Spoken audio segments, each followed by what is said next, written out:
She belongs beside me. A sudden violent strike from his fist made the mahogany desk shudder. You don't get a choice, Raphael snarled, dropping his voice to a lethal whisper as his breath grazed her cheek. You belong beside me. Initially, she had been nothing more than collateral in his family's war until a single desperate, forbidden kiss completely shattered his ruthless design. The air in the downtown New Orleans office felt thin, as if the massive floor-to-ceiling windows were slowly suffocating the room rather than offering a view of the river. Up until a stormy Wednesday in September, Ren Ashby's life as a marine logistics auditor at Wexler Vance was a predictable cycle of manifests, chicory coffee, and quiet evenings in her Garden District apartment. She had built that life carefully, brick by brick, after a childhood spent watching her father's small trucking business collapse under debts he never understood. Numbers were the one thing that never lied to her. Spreadsheets didn't have moods. Ledgers didn't betray you. She had graduated top of her class at Tulane specifically so she would never again be the person in the room who didn't understand where the money went. She kept a framed photo of her father on her desk, not because he was gone, but because she never wanted to forget the sound of his voice cracking when the bank called. That Wednesday had started like any other. Rain hammering the windows of the 12th floor. A stack of container manifests from 3 different freight lines. A cold cup of chicory coffee going untouched by 10 a.m. Preston Wexler. Her boss had dropped the Castellano file on her desk himself instead of routing it through the usual assignment queue, which should have been her first warning. He'd smiled too widely. Just the standard compliance pass. Ren. Nothing exciting. That illusion of safety shattered the moment she opened the encrypted shipping records of Castellano Maritime. Officially, Raphael Castellano was a shipping magnate, heir to a fortune built on the Gulf Coast's oldest docks. Unofficially, his name was spoken with a distinct, wary reverence in the deepest corners of the city. The DA knew it. The New Orleans Police Department knew it. And now, staring at a glaring $37 million discrepancy routed through a chain of paper companies in Panama, she knew it too. Her boss, Preston Wexler, had been sweating through his linen suits for a week. Just sign off on it. Ren, he'd pleaded, his voice trembling, cornering her by the break room on the 3rd day. Don't dig. Please, for your own sake, do not dig. She'd laughed it off at the time, chalked it up to his usual anxiety about difficult clients. Preston Wexler was afraid of everything. Parking tickets, thunderstorms, his own reflection some mornings. She had no reason yet to think this fear was different. But Ren was stubborn. She traced the cargo. Container after container, manifest after manifest, cross-referenced against port authority logs and customs declarations that didn't quite match up. She found the blood. The containers weren't just being mislabeled. They were being weaponized. Raphael was bleeding his own legitimate fleet dry to build an untraceable war chest, one designed to financially annihilate the Voss Syndicate, the brutal crime family that controlled the Atlantic import lanes. She worked through her lunch. She worked past sundown, the office emptying around her floor by floor until she was the only light left burning on the 12th story. Somewhere around hour 6, she stopped being an auditor doing a compliance pass and started being a woman who understood, with growing and genuine horror, that she had stumbled into something with teeth. The shell companies routed through Panama led to shell companies in the Caymans, which led back, impossibly elegantly, to a single signature authority buried 4 layers deep. Raphael Castellano's own initials, hidden in plain sight, funding a war chest built specifically to bankrupt a rival family. She printed the final proof at 8:40 p.m. The laser printer's hum the only sound in the empty office. She planned to go to the authorities the next morning. She never made it. As Wren walked out of the parking garage, her heels echoing off the concrete, her phone buzzed once with a text from Preston that simply read, "Did you send it yet?" She never got the chance to answer. A black Range Rover silently cut off her path. The doors opened before the tires even stopped rolling. Two men in dark suits stepped out. They didn't have guns drawn, but the way they moved, efficient, heavy, devoid of hesitation, told her they didn't need them. Miss Ashby, the taller one, said. His name, she'd later learn, was Marco.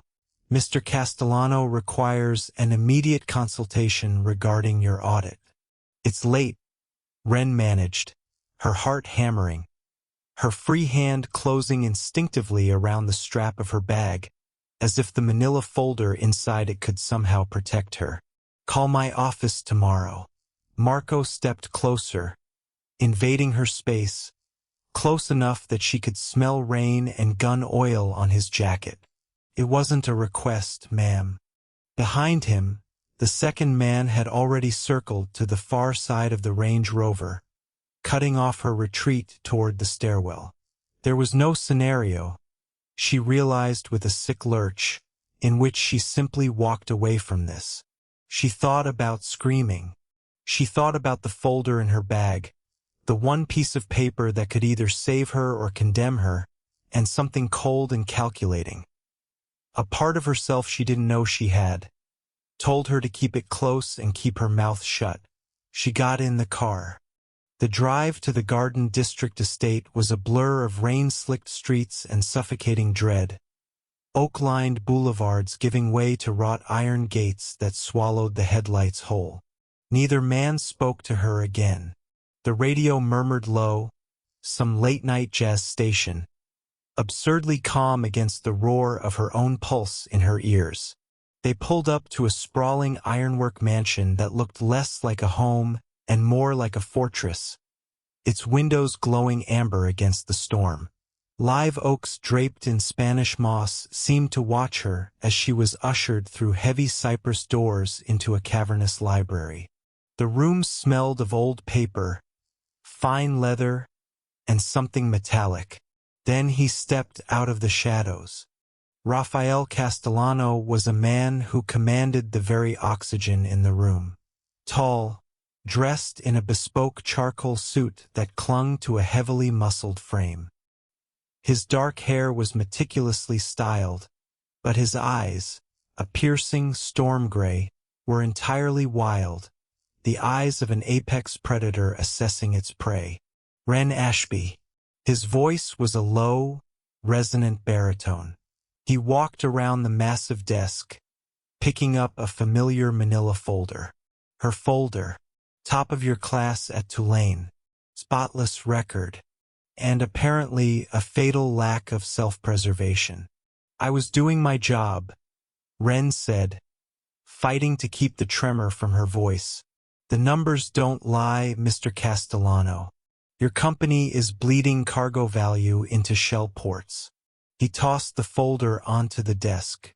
"I know exactly where my money is going.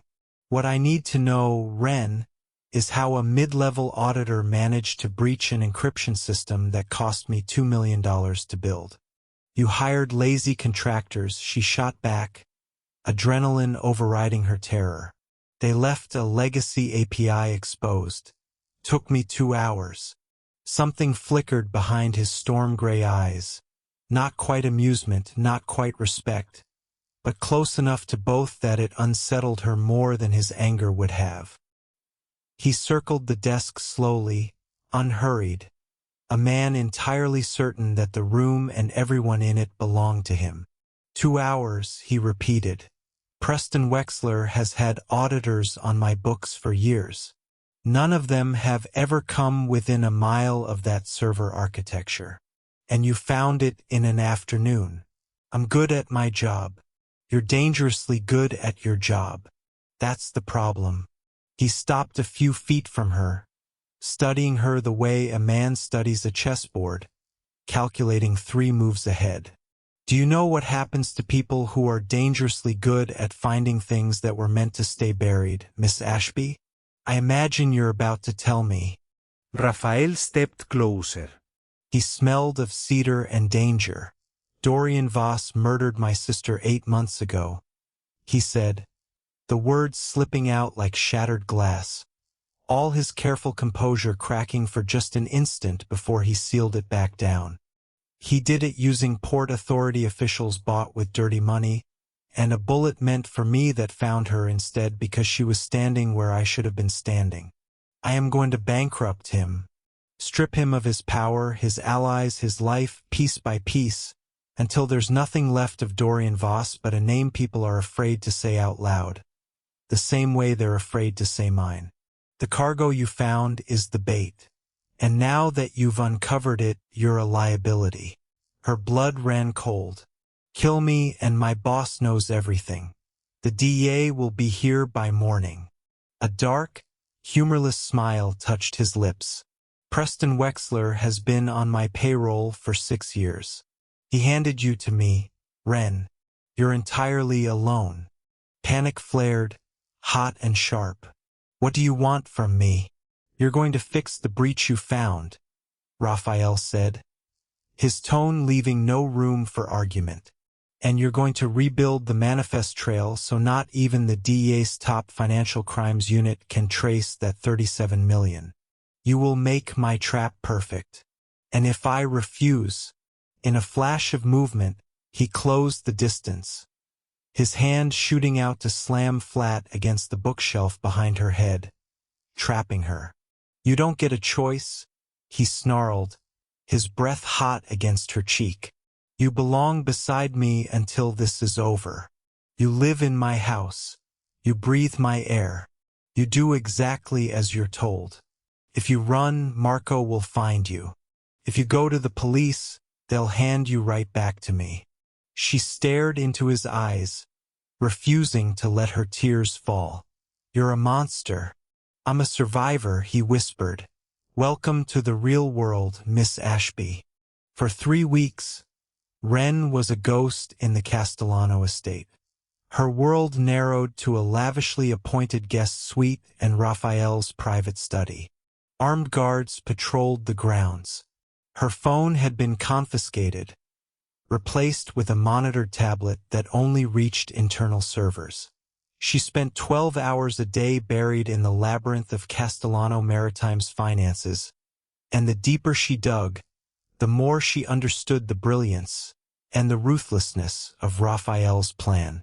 The first week, she hated him with a purity that felt almost restful, uncomplicated. A single clean emotion in a life that had suddenly become anything but simple. She counted the guards' rotations. She measured the distance from her window to the flagstone terrace below and decided, grimly, that a broken ankle was better than an indefinite stay. She didn't act on it.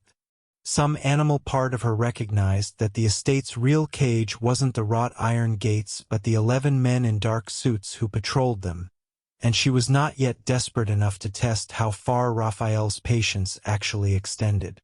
The second week, something shifted, so gradually she almost didn't notice it happening. He started bringing her coffee himself instead of sending Marco. Black, no sugar, exactly how she took it, though she never remembered telling anyone.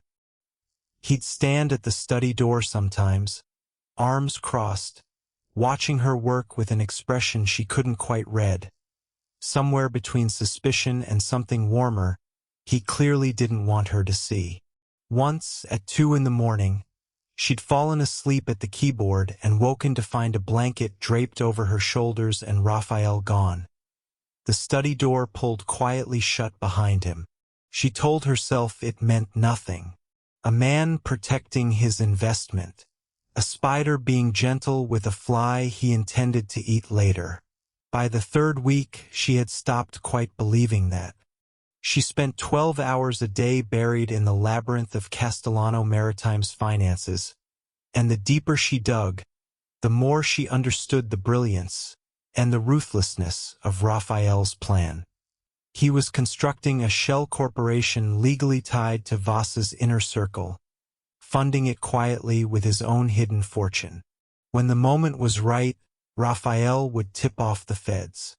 They would seize the funds, raid the Voss docks, and dismantle the empire overnight. It was, in its own terrible way, elegant. She found herself almost admiring the architecture of it during the long nights, the way each shell company fed into the next like a nautilus shell curling in on itself, each layer designed to survive scrutiny from a specific angle of attack. She'd built spreadsheets before that impressed her professors. She'd never built anything that could end a man's life. One evening, unable to sleep, she wandered the darkened halls and found Raphael alone in a smaller sitting room she hadn't seen before. A room with no ledgers or laptops, just a single lamp and a photograph in a silver frame. A young woman, dark-haired, laughing at something outside the frame. "Sophia," he said, without turning around, as if he'd known she was standing there before she'd made a sound. She wanted to run a restaurant. Not the business. Never the business. She used to say the docks smelled like money and lies, and she wanted no part of either. "I'm sorry," Ren said, and meant it. The anger she'd been carrying for 3 weeks suddenly feeling small and inadequate against the size of his grief. "Don't be sorry for me. Be careful around me. Grief makes men reckless, and reckless men get other people killed." He finally turned to look at her, and for one unguarded moment, the predator was gone entirely, replaced by something exhausted and painfully human. "Go to bed, Ren. Tomorrow's a long day." She went, but she lay awake a long time, turning that moment over, hating how much she wanted to go back into that room. But there was a fatal flaw. She found it on a Wednesday night, staring bleary-eyed at a cascading spreadsheet. For the trap to hold up legally, someone had to authorize the final transfer, a signature, a fall guy. She scrolled to the digital signature block on the master file. It wasn't Raphael's name. It was hers. Her breath hitched. He wasn't only using her to build the trap. He was using her as the fall guy. If the DEA traced it back, the paper trail would end with Ren Ashby, rogue auditor. She would go to federal prison for a decade while Raphael's hands stayed perfectly clean. Fury, white-hot and blinding, burned through her fear. She grabbed the printed ledger, marched out of the study, and shoved past Marco when he tried to grab her arm. She burst into the grand dining hall, where Raphael sat alone at the head of a long table, nursing a glass of bourbon. He looked up as she slammed the ledger down beside his crystal glass, cracking it. "You bastard," she said, voice shaking. "You're setting me up. This whole time, you belong beside me. It was just to keep me close enough to sign my life away." Raphael didn't flinch. He set down his handkerchief slowly. Marco. "Leave us." The heavy doors clicked shut. They were alone. "It's a failsafe, Ren. Nothing more. A failsafe. It's my life." She stepped closer, refusing to back down. "I have a family, career, a life before you tore me out of it to fight a war I have nothing to do with. You're in the war now." His voice rose, sudden and volcanic. He gripped her shoulders. "Do you think Voss cares if you're innocent? He won't send you to prison, Ren. He'll put you in the river. Then let me go." She fought against his grip. It was like striking stone. "I can't." The admission tore from his throat, raw and desperate. They froze. His fingers loosened, sliding from her shoulders to cup her jaw instead, and the sudden gentleness was more shocking than his anger. "I can't let you go," he whispered, staring at her lips. "The plan needs you to take the fall if it collapses. But every day you sit in my study, Every night I hear you pacing in the room above mine. It's tearing me apart. He was trembling, the untouchable king of the New Orleans underworld, shaking because of a shipping auditor. Raphael, she breathed, the anger draining out of her, replaced by a dangerous, magnetic pull. 3 weeks of stolen glances, of accidental brushes of hands over coffee at midnight, boiled over. She saw the exhaustion in his face, the grief for his murdered sister, the crushing weight of a crown he never asked to wear. He leaned his forehead against hers. If I let you go, Voss wins. If I keep you, I destroy you. I don't know what to do. She grabbed the lapels of his ruined, bourbon-soaked jacket and pulled him down. Her lips crashed against his, a forbidden, desperate collision. He groaned, low and guttural, arms wrapping around her waist, hauling her flush against him. He tasted of bourbon and raw desperation, his hand tangling in her hair as he deepened the kiss, devouring her like she was the only oxygen left in his crumbling world. When they finally broke apart, gasping, the entire paradigm had shifted. Change the signature, he said, voice thick with emotion, his eyes resolute. Put my name on it. His plan to escape consequence was gone. By letting down his walls, Rafael Castellano had just signed his own death warrant to save her life. For the next 48 hours, the estate was a pressure cooker. Ren retreated to the study, her fingers flying across the keyboard. She stripped her digital fingerprints from the Panama shells. She erased Ren Ashby from the narrative entirely. But as she hard-coded Raphael's signature into the transfer protocol, a realization hit her like ice water. Raphael was brilliant at war.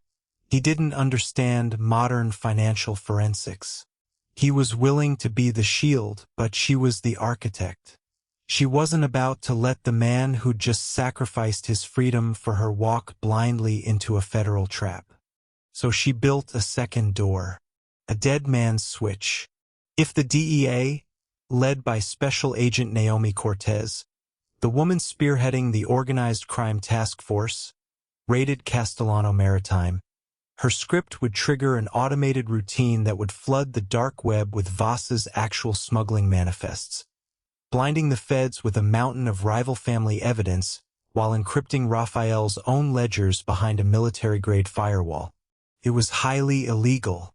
It was career suicide. But she was no longer a captive auditor. She was complicit.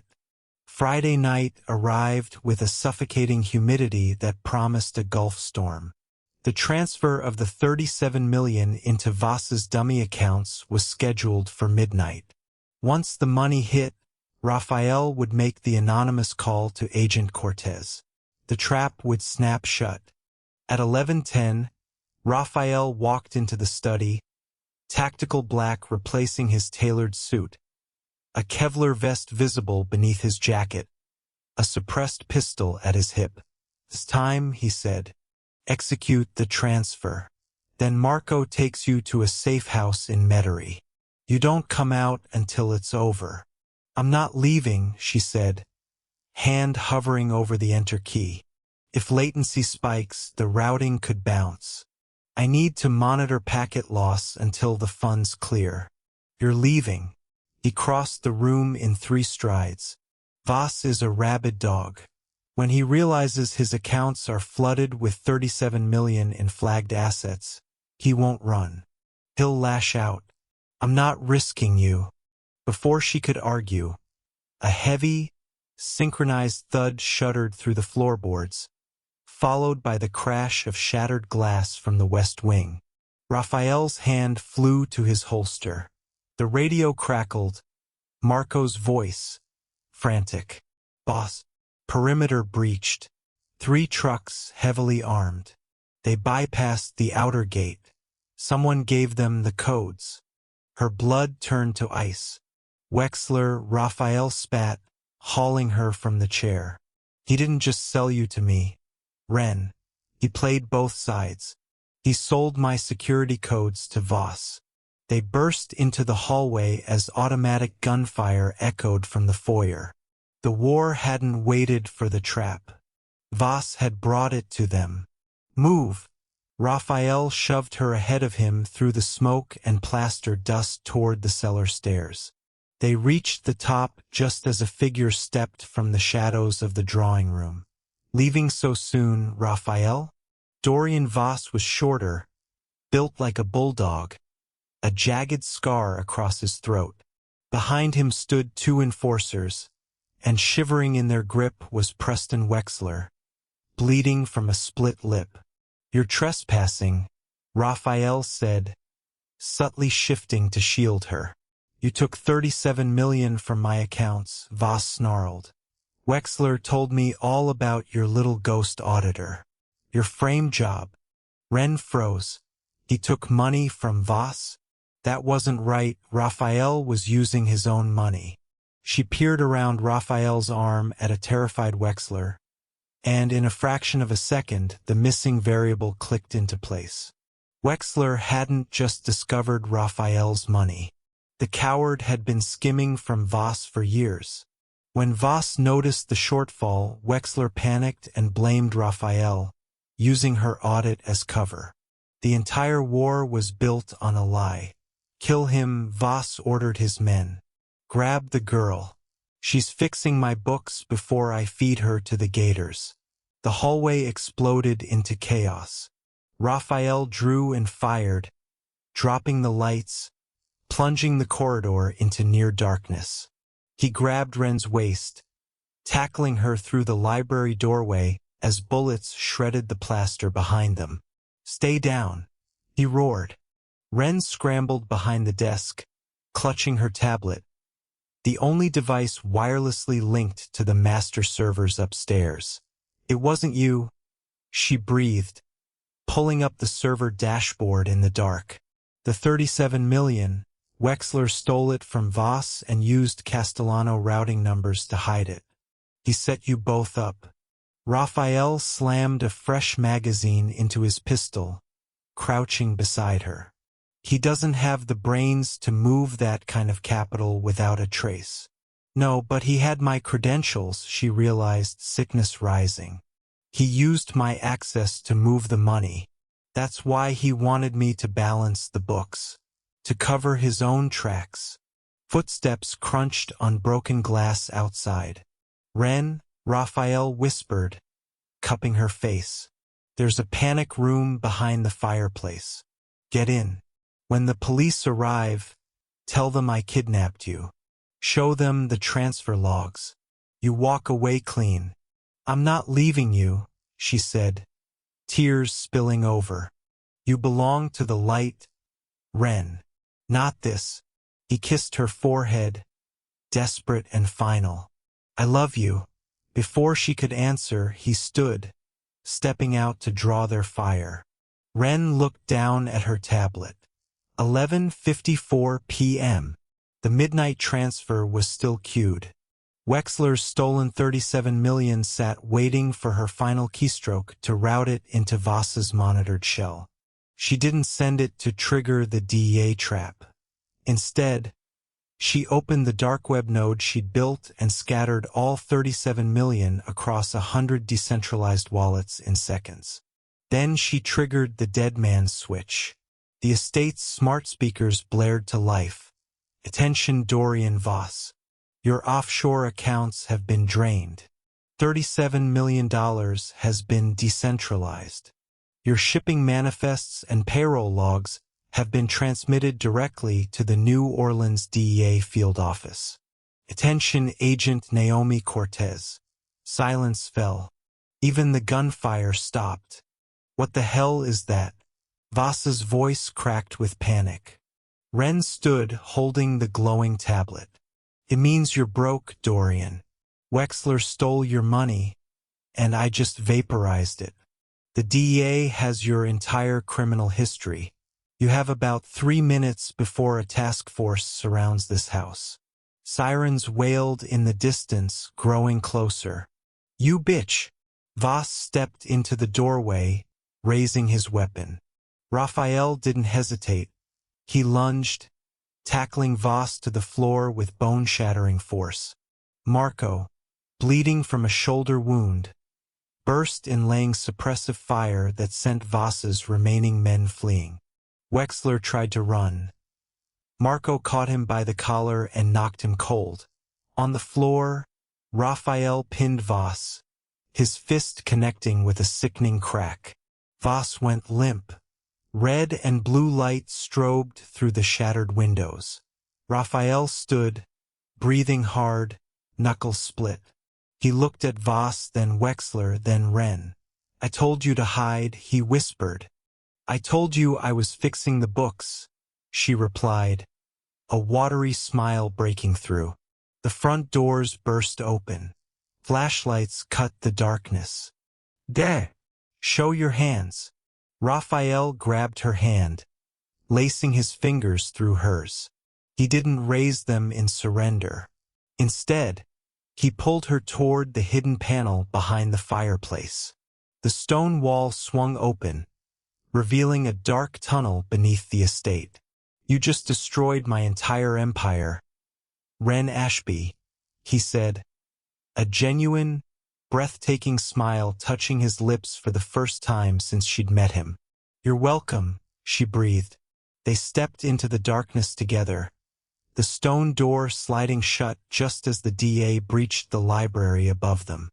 The tunnel ran longer than she expected, a narrow brick passage that smelled of damp earth and river silt, lit only by the occasional bare bulb strung along the ceiling.